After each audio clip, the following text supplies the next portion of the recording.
I know there are, of course, and that is something to worry about in any situation like this. I know there are organizations on the ground. UNHCR is one of them, and I've worked with them for 10 years. And I've physically walked around and seen the bamboo, the tents, the structures, the jerry cans, the items, all of the people that are receiving assistance. They have to be very accountable, and they will continue to be.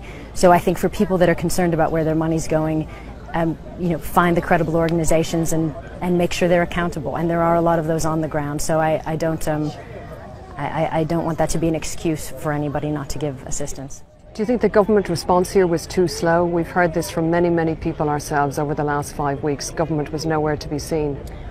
Well, from what I understand, the military, though, was very active, and that is separate from the government. But I think they're to be commended for what they've done. And of course, the government can do more. Of course, and our governments can do more. We're already seeing children dying from preventable diseases. We've seen children with cholera. We've seen children with diarrhea.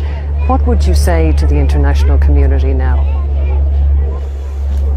What everybody's saying, for everybody to do everything that they can. There are 18 million people who've been affected. There are millions who are in desperate need of immediate aid, so they don't lose their lives. The numbers are on a scale beyond what we can imagine. I think that may be part of where the funding is becoming an issue. Strangely, the numbers are so high, people feel overwhelmed and they don't feel that they can do anything to help. But everything helps, and every little bit helps someone and saves someone and puts a tent up for someone. So we are here to urge everybody to please keep these people in mind and do what they can. You are a mother, and I know you spent a lot of time with mothers here listening to their stories. What has been the impact of that, listening to what has happened to them?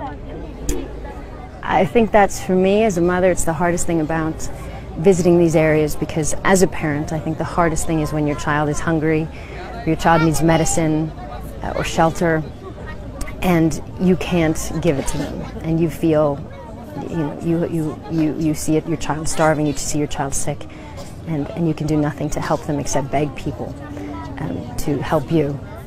And we've met a lot of mothers like that. We've met a lot of mothers who lost their children in the flood because it was so quick and so fast, and the children, they weren't able to grab all their children, and some of the babies were sleeping.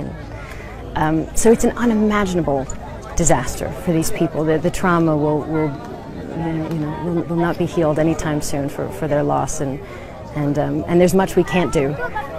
We can't bring the children back, but we can certainly help them now.